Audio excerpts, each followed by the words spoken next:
Hello আসসালামু আলাইকুম everyone, আশা করি সবাই ভালো আছেন। তো আজকে চলে আসলাম একটা নতুন ভিডিও নিয়ে।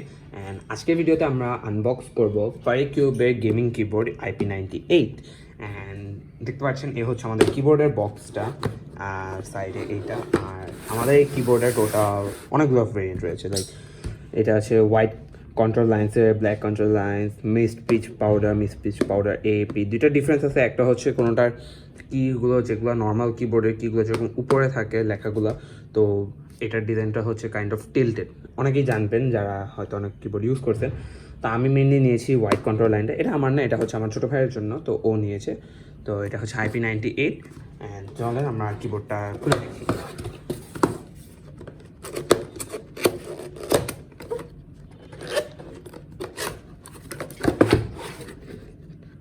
তো এই হচ্ছে আমাদের কিবোর্ডের বক্সের ভিতর আমাদের আছে একটি ম্যানুয়াল, যেটা কেউ কোনোদিন পড়ে না। আর হচ্ছে আমাদের কিবোর্ড। তো এই হলো কিবোর্ড অ্যান্ড আমাদের কিবোর্ডের কেবল। তো কেবলটা ডিট্যাচেবল। এটা অনেক ভালো একটা জিনিস আমার লেগেছে যে ডিট্যাচেবল কেবল, বিকজ অনেক কিবোর্ডে থাকে যে কেবলটা ফিক্স করা। তো দেখা যায় যখন আমরা সেটআপ চেঞ্জ করি বা কিছু করি তখন আমাদের অনেক হ্যাসেল হয় কেবলটার জন্য। তো এটা হচ্ছে ডিট্যাচেবল কেবল এটা। তো কিবোর্ডটা খুলে ফেলি, প্যাকেট করা ছিল। তো এই হচ্ছে কিবোর্ডটা, দেখতে পাচ্ছেন কিবোর্ডটা অনেক সুন্দর। অ্যান্ড যেটা আমি বললাম যে কিগুলো হচ্ছে নিচের দিকে। তো এটা আমার খুব ভালো জিনিস যে ধরেন আপনার যদি অনেক ইউজ হয়, অনেক সময় দেখা যায় যে কিবোর্ডের উপরে এটা উঠে যায়। তো ধরেন আপনার উপরে এখান থেকে যদি কিছু প্রবলেমও হয়, তাও কিন্তু আপনার কিতে কোনো প্রবলেম, আপনার কি কিন্তু কনস্ট্যান্ট আপনি দেখতে পারবেন। তো এটা এমন না যে উপর দিয়ে দেখলে বোঝা যায় না, উপর দিয়ে দেখলেও আপনি কীগুলো বুঝতে পারবেন যে কোন কিটা কোথায় আছে, বিকজ এটা সব দিক দিয়ে আপনার অ্যাঙ্গেলটা এমনভাবে করা যেন আপনি সব দিক দিয়ে বুঝতে পারেন। তো এই সুইচটা হচ্ছে মেনলি আমাদের ভলিউমের জন্য কাজ করে, আবার হচ্ছে লাইট আপ ডাউনেরও কাজ করে, বা হচ্ছে লাইটের মোড সুইচও কাজ করে, অনেকগুলো কাজ। অ্যান্ড এই হচ্ছে আমাদের USB কেবলটা। তো আমি চলেন আপনাদেরকে এটা লাগিয়ে দেখাই যে জিনিসটা দেখতে কেমন লাগে। কিবোর্ডটা আমি লাগিয়ে ফেলেছি, দেখতে পাচ্ছেন যে কেমন লাগছে। আমার আপাতত অনেক লাইট লাগানো, সো হ্যাঁ, এই কারণে একটু কম বোঝা যাচ্ছে। বাট আমি আপনাদেরকে লাইটটা অফ করে দেখাই। লাইটটা অফ করে দিয়েছি অ্যান্ড এখন দেখতে পাচ্ছেন যে কি অস্থির একটা লুক দিচ্ছে। আমি আপনাদেরকে মোডগুলো দেখাই।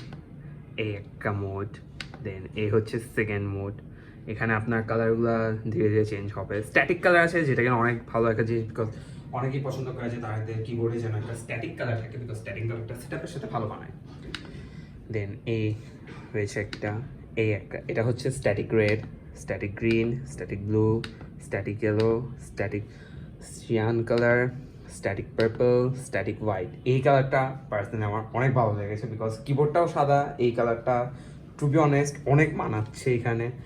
দেন হচ্ছে আমি এখান থেকে এই যে মোড চেঞ্জ করতে পারছি, লাইক আমি কালারে সব আপ ডাউন্স করতে পারছি। অ্যান্ড দেন এটা হচ্ছে লাইক আপনার পার ক্লিকে আপনার উপর ডিপেন্ড করবে। দেন এই normal colour, to be honest আমার কাছে হোয়াইটটা অ্যান্ড ওইটা সবচেয়ে বেশি ভালো লেগেছে। যদি আমরা এরকম হোল্ড করে রাখি, দেন হচ্ছে আপনি দেখতে পাচ্ছেন আর একটা এসেছে। আমি আপনাদেরকে সাউন্ডটা দেখাই। এটা আপনাদেরকে একটা মেকানিক্যাল ফিল দিবে, বাট এক্স্যাক্ট মেকানিক্যাল কিনা। সো আপনার ফিল পাবেন মেকানিক্যালের, যেটা কিনা অনেক অস্থির একটা ফিল হবে আপনাদের জন্য।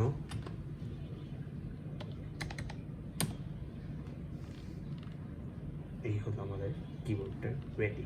তো এই ছিল আজকে আমার ওভারঅল ভিডিওটা। যদি আপনাদের কাছে আমার ভিডিওটা ভালো লেগে থাকে তাহলে অবশ্যই আমার চ্যানেলকে সাবস্ক্রাইব করবেন। আর যদি ভিডিও নতুন হয়ে থাকেন চ্যানেলকে সাবস্ক্রাইব করবেন, ভিডিওটাকে লাইক করতে ভুলবেন না। সবাই ভালো থাকবেন, আল্লাহ হাফেজ।